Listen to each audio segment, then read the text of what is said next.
The summer sun painted the city festival in golden light, transforming the park into a canvas of joy and celebration. Music drifted from the main stage, where a local band played upbeat songs that made children dance on the grass. The air carried the sweet scent of cotton candy, roasted corn, and fresh popcorn. Colorful balloons bobbed above the crowd like escaped rainbows, and families moved along the paved pathways, with laughter echoing between the trees.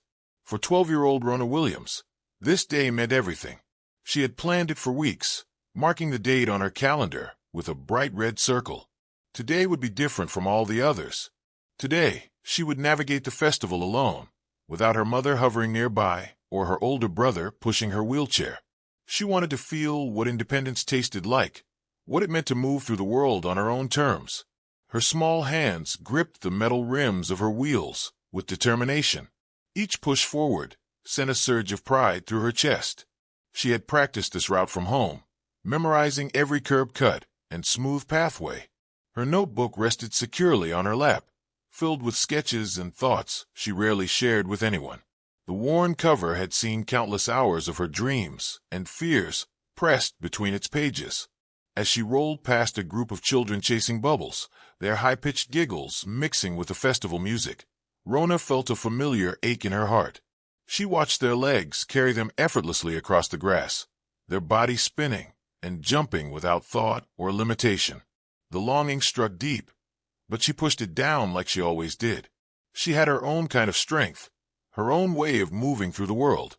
The festival crowd swirled around her in waves of color and sound.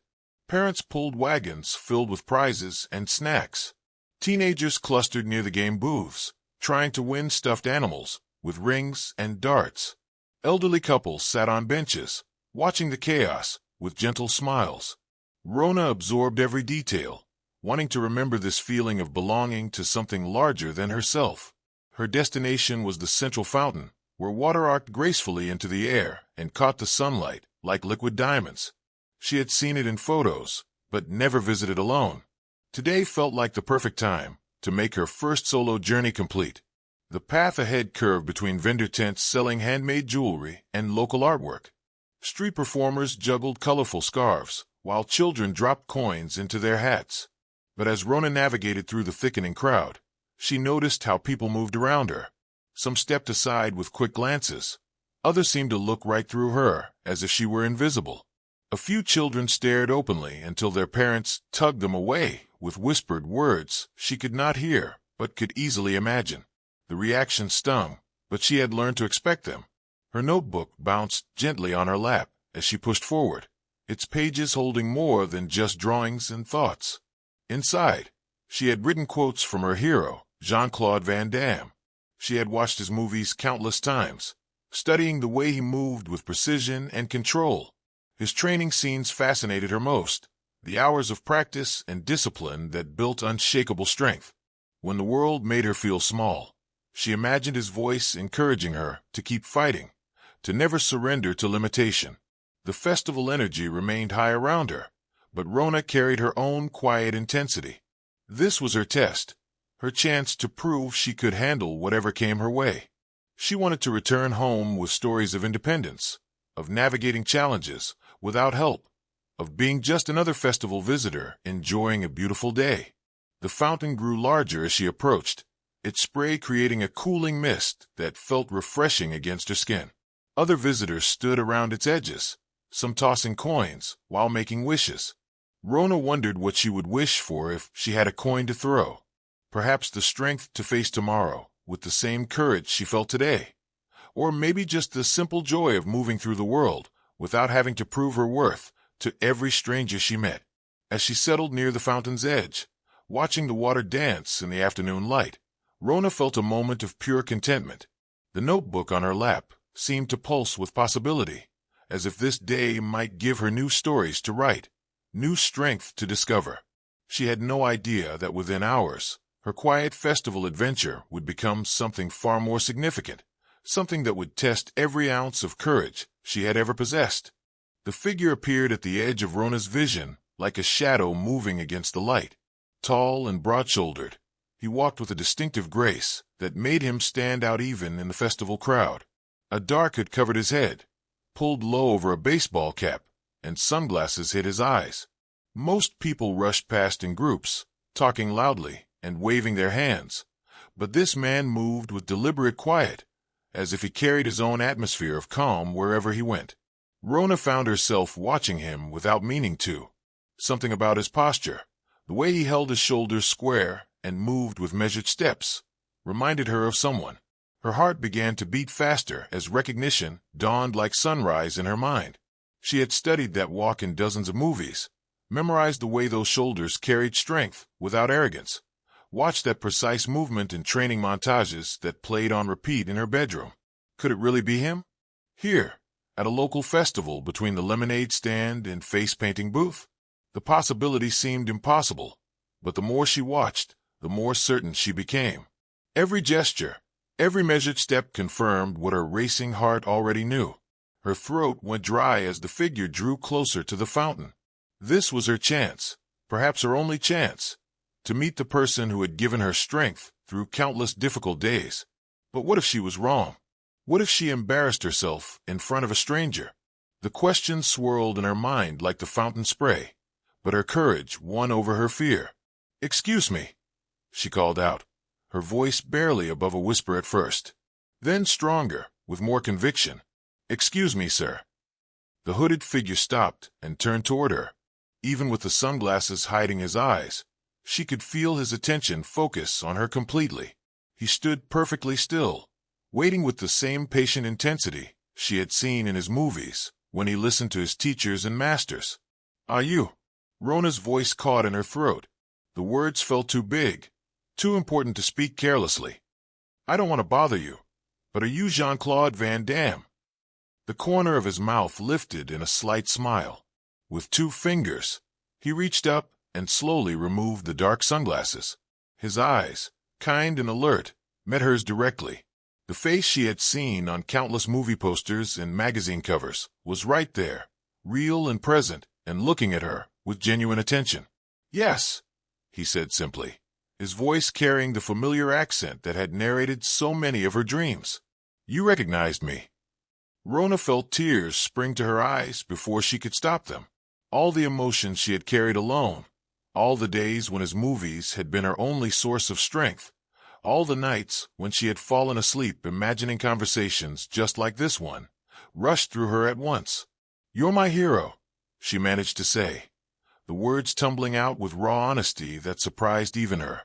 Jean-Claude crouched down, so his eyes were level with hers, bringing himself into her world rather than forcing her to look up at him. The gesture spoke of respect and understanding that touched her heart immediately. Around them, the festival continued its joyful chaos, but in their small circle by the fountain, everything felt hushed and sacred. "What is your name?" he asked, his voice gentle but interested. "Rona," she replied, sitting straighter in her chair. "Rona," he repeated, as if testing how the name felt on his tongue. "It is good to meet you, Rona." Up close, he looked exactly like the man from her posters, but also different. More human, more real. His presence radiated the same calm strength she had always admired, but now she could see the kindness behind his eyes, the genuine interest in her as a person. "I've watched your movies so many times," she said, the words coming easier now, "especially the training scenes. I love watching you practice, seeing how you never give up even when it's hard." His smile deepened slightly. "Training is where the real work happens," he said. "The fights in the movies are just showing what was built in those quiet moments. You understand this already, I think." Something in his tone made her lean forward. "What do you mean?"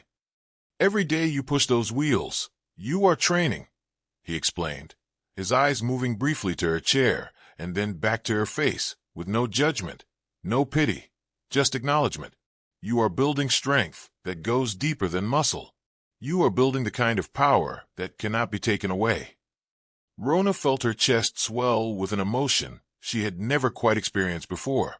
Here was her hero, the man whose strength she had admired from afar, telling her that she was strong too, not despite her wheelchair, but including it as part of her journey. "Would you?" She began hesitantly, then gathered her courage. "Would you sign my notebook? I write things in it sometimes and draw pictures. Having your name there would mean everything to me." "Of course," he said without hesitation. She fumbled the notebook open to a clean page, her hands trembling slightly with excitement. Jean-Claude took it carefully, as if it were something precious, and thought for a moment before writing. His handwriting was clear and strong, each letter formed with the same precision he brought to his movements. When he handed the notebook back to her, she read the words through blurry eyes. "Stay strong, Rona. Strength lives in your heart. Jean-Claude Van Damme." The sentence hit her like sunlight breaking through clouds. It was exactly what she needed to hear, exactly the message that would carry her through whatever challenges lay ahead. She pressed the notebook against her chest, feeling the words sink into her heart, where they would live forever. "Thank you," she whispered. "You have no idea what this means to me." He stood up slowly, his movement graceful and controlled. "Keep training, Rona," he said. "Every day, you become stronger. I can see it in your eyes."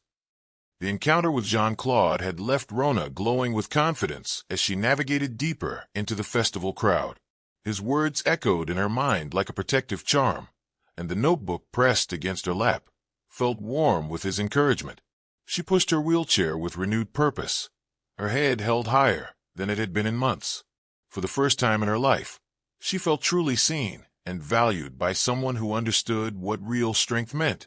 The afternoon sun had grown more intense, casting shorter shadows between the vendor tents and game booths. Families clustered more densely around the food trucks, creating narrow passages that required careful navigation. Children ran between the adults with sticky hands and chocolate-stained faces, their energy infectious despite the heat. Rona maneuvered slowly but confidently, taking her time to avoid the chaos, while savoring every moment of her independence. She had just successfully navigated around a particularly crowded funnel cake stand when disaster struck without warning. Her right wheel, moving at its steady pace, brushed against the polished black shoe of a man standing near the pathway. The contact was barely perceptible, nothing more than a gentle bump that would normally warrant a quick, "Excuse me," and a friendly nod. But the foot belonged to Officer Marcus Bradley, a man whose 20-year career had been built on intimidation rather than service. His broad frame filled out his Navy uniform in a way that suggested authority, but his eyes held the cold gleam of someone who enjoyed wielding power over others. The moment he felt Rona's wheel against his shoe, his entire demeanor shifted like storm clouds gathering on a clear day. "Well, well," he said, his voice carrying a mocking tone that made Rona's stomach clench with immediate fear. He turned slowly, deliberately, making a show of examining his shoe as if it had been grievously damaged. "What do we have here? A little troublemaker on wheels." Rona's confidence evaporated instantly, replaced by the familiar cold fear she knew from a lifetime of encounters with people who saw her disability as weakness. Her hands trembled as she gripped her wheelchair rims, her voice coming out small and shaky. "I'm sorry, officer. I didn't mean to bump you. I was just trying to get through the crowd." Officer Bradley crouched down so his face was level with hers, but unlike Jean-Claude's respectful gesture earlier, this movement felt like a predator cornering prey. His breath smelled of coffee and cigarettes, and his eyes held no warmth, no understanding, only cruel amusement. "Didn't mean to," he repeated, his voice dripping with sarcasm. "You think you can just roll around wherever you please, bumping into people, getting in everyone's way? Kids like you need to learn some respect." The words hit Rona like physical blows. Each syllable carried the weight of every cruel comment, every dismissive look, every moment when the world had made her feel less than human. Her eyes filled with tears as the officer continued his verbal assault, his voice growing louder and attracting attention from nearby festival-goers. "Please," Rona whispered, her voice barely audible above the festival noise. "I said I was sorry. I'll be more careful." But Officer Bradley was just getting started. The apology seemed to fuel his anger rather than satisfy it. With sudden, shocking violence, he shoved the armrest of her wheelchair, causing the chair to jolt sideways and nearly throwing Rona from her seat. She gasped in terror, clutching desperately at the notebook that had almost fallen to the ground. The crowd around them began to notice the commotion. Some people stopped to stare, their faces showing a mixture of concern and uncomfortable uncertainty. A few pulled out their phones, but most just watched with the passive curiosity of bystanders who preferred not to get involved in something unpleasant. "What's wrong?" Officer Bradley sneered, standing to his full height and towering over her. "Can't handle a little push? Maybe you should stay home where you belong instead of getting in normal people's way." His words cut deeper than any physical pain could have. Rona felt exposed and humiliated in front of the growing crowd of onlookers. Some people shook their heads in disgust at the officer's behavior, but no one stepped forward to help. Their silence felt almost as crushing as his cruelty. Then, with calculated malice, Officer Bradley reached out and grabbed Rona's shoulder, his fingers digging into her flesh through her thin festival t-shirt. She cried out in pain and fear, her small voice lost in the surrounding noise of music and laughter that continued as if nothing terrible was happening. "You don't belong here," he hissed into her face, his grip tightening. "Weak little freaks like you should stay hidden away where decent people don't have to look at you." The physical pain was nothing compared to the emotional devastation of his words. Rona felt something breaking inside her chest, all the confidence Jean-Claude had given her crumbling under the weight of this man's hatred. Tears streamed down her cheeks as she clutched her precious notebook, the only thing keeping her connected to the strength she had felt just minutes before.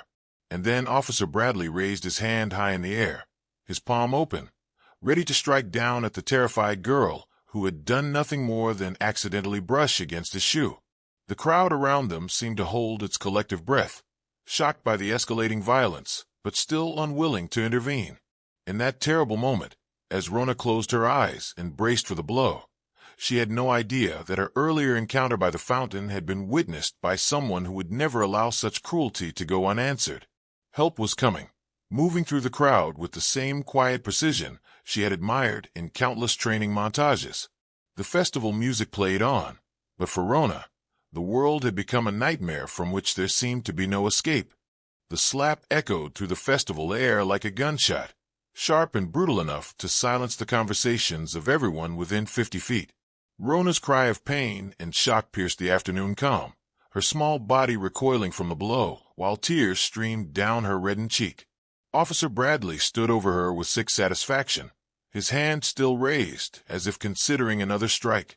The crowd that had gathered maintained their uncomfortable distance, some filming with their phones, while others looked away in disgust. A few people muttered angry comments under their breath, but no one moved to help the crying girl in the wheelchair who clutched her notebook like a shield against the world's cruelty. Then, cutting through the noise and chaos like a blade through silk, came a voice that carried absolute authority. "Enough." The single word froze Officer Bradley mid-motion. He turned slowly, his expression shifting from cruel satisfaction to irritated confusion. Through the crowd stepped the same hooded figure Rona had met by the fountain, but now his presence carried a different energy entirely. Gone was the gentle man who had signed her notebook. This was someone else entirely, someone dangerous. Jean-Claude Van Damme pulled back his hood and removed his sunglasses in one fluid motion, revealing his face to the growing crowd. Gasps of recognition rippled through the onlookers as phones turned toward him, capturing every second of what was about to unfold. But his eyes never left the officer who had dared to strike a defenseless child. "Back away from her," Jean-Claude said, his voice low and controlled but carrying unmistakable menace. Now, Officer Bradley's face split into a contemptuous grin. He had dealt with celebrities before, politicians and rich people who thought their status gave them power over law enforcement. In his mind, this was just another entitled actor who needed to be reminded of his place. "Well, well," Bradley sneered, puffing out his chest. "If it isn't the famous Jean-Claude Van Damme, you think because you play tough guys in movies, you can tell me how to do my job." The crowd pressed closer, sensing that something significant was about to happen. Phones recorded from every angle as the confrontation escalated. Jean-Claude stepped forward, his movement controlled and purposeful, positioning himself between the officer and Rona. "I saw what you did," Jean-Claude said, his accent becoming more pronounced as his anger grew. "You struck a child. That makes you no officer at all. You are just a coward with a badge." Bradley's face flushed red with rage. No one spoke to him like that, especially not some foreign actor who made his living pretending to fight. He jabbed a finger toward Jean-Claude's chest, his voice rising to a shout. You want to play hero, movie star? This is the real world. Your fake fighting doesn't mean anything here. You want to see what is real? Jean-Claude asked, his voice dropping to a whisper that somehow carried more threat than any shout. His body shifted subtly, muscles coiling with decades of training and discipline. Touch that child again and find out. But Officer Bradley was too consumed with his own authority to recognize the danger he was facing. He had spent years intimidating people smaller and weaker than himself, building his confidence on the suffering of others. He could not conceive that someone might actually challenge him and win. With deliberate cruelty designed to humiliate Jean-Claude in front of the crowd, Bradley turned back to Rona and raised his hand again. The message was clear. No movie star was going to stop him from doing whatever he wanted to a helpless girl in a wheelchair. The slap that followed was even harder than the first one, the sound cracking through the air like a whip. Rona's scream tore through the festival atmosphere, her notebook flying from her lap to scatter on the ground. The crowd recoiled in shock and horror, but still no one moved to help. That was the moment Jean-Claude Van Damme stopped being an actor and became something much more dangerous. The transformation was instantaneous and terrifying. 40 years of martial arts training, decades of discipline and control, a lifetime of channeling violence into art, all focused into pure protective fury. Jean-Claude moved with the fluid precision of a master, every step calculated, every motion deadly. Officer Bradley never saw the first strike coming. Jean-Claude's fist connected with his ribs like a hammer blow, driving the air from his lungs and doubling him over in gasping pain. The second punch, an uppercut that snapped the officer's head back, came so fast it seemed to happen in the same instant. The crowd erupted in shocked cheers and screams as Officer Bradley stumbled backward, his confident smirk replaced by confusion and growing fear. He had never faced anyone who could match his violence with superior skill and righteous anger. You want to hurt children? Jean-Claude snarled, his voice carrying years of controlled rage finally unleashed. Then face someone who can fight back. Bradley swung wildly, his training forgotten in his panic, but Jean-Claude moved like water around the clumsy attack. A spinning kick caught the officer in the stomach, folding him over before a perfectly placed elbow sent him crashing to the ground. The crowd pressed closer, phones capturing every second as the corrupt officer scrambled to his feet, his uniform torn and his authority shattered. He charged forward with desperate fury, but Jean-Claude was ready for him. What followed was not a fight but a demonstration. Every technique Jean-Claude had mastered over decades of training flowed through him like music. Kicks that could shatter boards found their mark with surgical precision. Punches that had demolished practice targets now served justice. Officer Bradley's size and aggression meant nothing against 4 decades of disciplined perfection. The final exchange lasted only seconds. Bradley threw a wild haymaker that Jean-Claude slipped effortlessly, countering with a combination that left the officer unconscious on the festival ground. The crowd's roar was deafening as Jean-Claude stood over his fallen opponent, breathing hard but victorious. He turned immediately to Rona, who sat in her wheelchair with wide eyes and tear-stained cheeks, staring at him in amazement. The notebook that contained his autograph lay scattered nearby, its pages fluttering in the afternoon breeze. "Are you hurt?" he asked gently, his voice returning to the same kindness she had heard by the fountain. Rona shook her head, unable to speak through her overwhelming emotions. The man she had admired from afar had literally fought for her, had risked everything to protect her from cruelty she could never have faced alone. But even as the crowd cheered and phones recorded his victory, Jean-Claude could hear the wail of sirens in the distance. Justice had been served, but the price of that justice was about to become clear. The sirens grew louder as 3 police cruisers screamed into the festival parking area, their red and blue lights painting the crowd in harsh, alternating colors.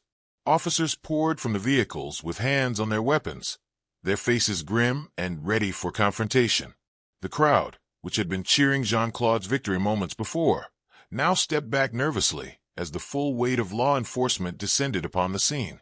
Jean-Claude made no attempt to run or hide. He stood calmly beside Rona's wheelchair, his hands visible and non-threatening, his breathing steady despite the adrenaline still coursing through his system. He had done what needed to be done, and now he would face whatever consequences followed. Officer Bradley groaned as he regained consciousness, his colleagues helping him to his feet, while he spat blood and nursed his wounded pride. His uniform was torn and dirty, his authority shattered in front of hundreds of witnesses, but his eyes still burned with malicious intent as they fixed on Jean-Claude.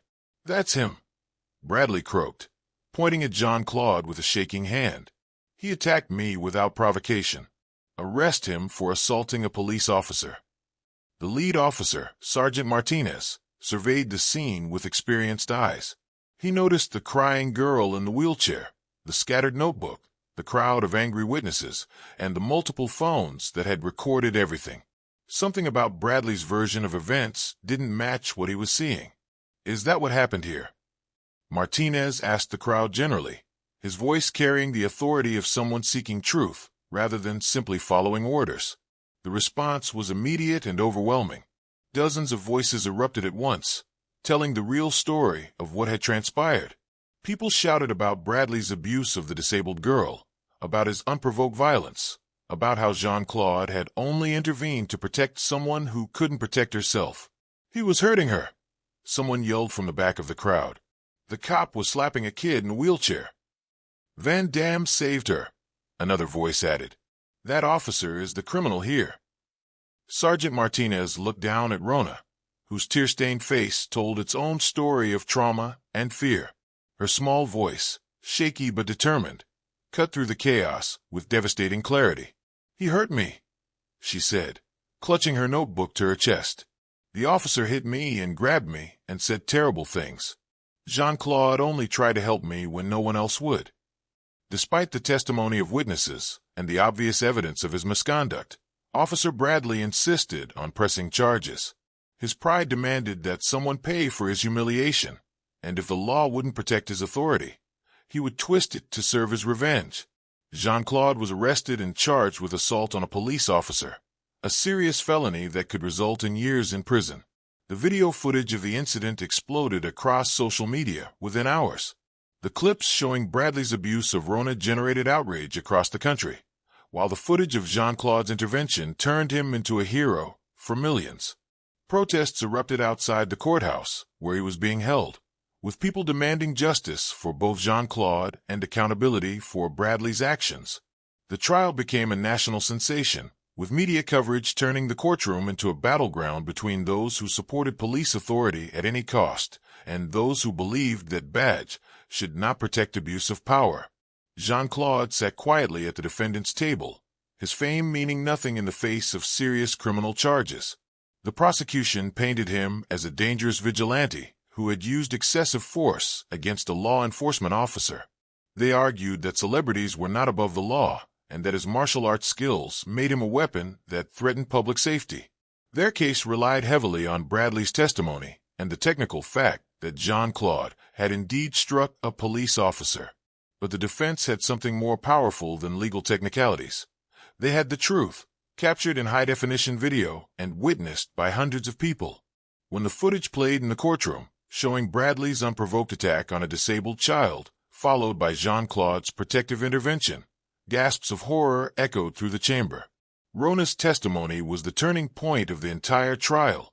Wheeling herself to the witness stand with quiet dignity, she told her story in clear, simple words that no legal maneuvering could twist or obscure. She described Bradley's violence, his cruel words, her terror as she begged for help that never came until Jean-Claude stepped forward. "He saved me," she said, her voice steady despite her tears. "When everyone else just watched, he protected me. He's not a criminal. He's a hero." The jury deliberated for less than 3 hours before returning with their verdict. Jean-Claude Van Damme, not guilty on all charges. The courtroom erupted in cheers as justice was finally served. But the victory was even sweeter when the judge announced that Officer Bradley would face charges of his own: assault, child endangerment, and abuse of power under color of authority.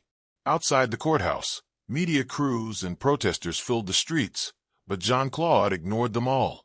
He was looking for only one person, and he found her waiting at the bottom of the courthouse steps, her notebook clutched tightly in her small hands, and a smile breaking through her tears. The reunion was captured by every camera present, but neither Jean-Claude nor Rona cared about the audience. When he knelt beside her wheelchair and took her hand in his, the gesture was purely personal, a connection between two people who had faced darkness together and emerged stronger. "I kept your words with me through everything," Rona told him, opening her notebook to show the signature that had never left her side. "Stay strong. Strength lives in your heart." "And you did stay strong," Jean-Claude replied, his own eyes bright with emotion. "You showed everyone what real courage looks like. You are the hero in this story, not me." The crowd pressed closer for photos and interviews, but Jean-Claude waved them away. This moment belonged to him and Rona, a private victory in a very public battle. They talked quietly about strength and courage, about standing up for what's right even when it's dangerous, about the difference between real heroes and people who just play them on screen. As the sun set over the courthouse steps, painting the scene in golden light that reminded them both of that first meeting by the festival fountain, Jean-Claude made Rona a promise that would last the rest of her life. "Remember this day," he told her, his voice gentle but firm. "Remember that you are stronger than anyone who tries to hurt you. Remember that real strength isn't about fighting. It's about standing up when you're scared, speaking truth when others stay silent, and never giving up on yourself no matter what the world tells you." Rona nodded, her heart full of a confidence she had never felt before. The notebook in her lap no longer just contained an autograph. It held the proof that heroes were real, that justice could prevail, and that even the smallest person could change the world when they refused to accept cruelty as normal. The festival where their story began seemed like a lifetime ago, but the strength they had discovered in each other would last forever. And as Jean-Claude walked away into the crowd of reporters and well-wishers, Rona knew that she would carry his words and his example with her for the rest of her life. The real victory wasn't in the courtroom or on the evening news. It was in the heart of a young girl who had learned that she was never as alone as she thought, and never as weak as others tried to make her believe.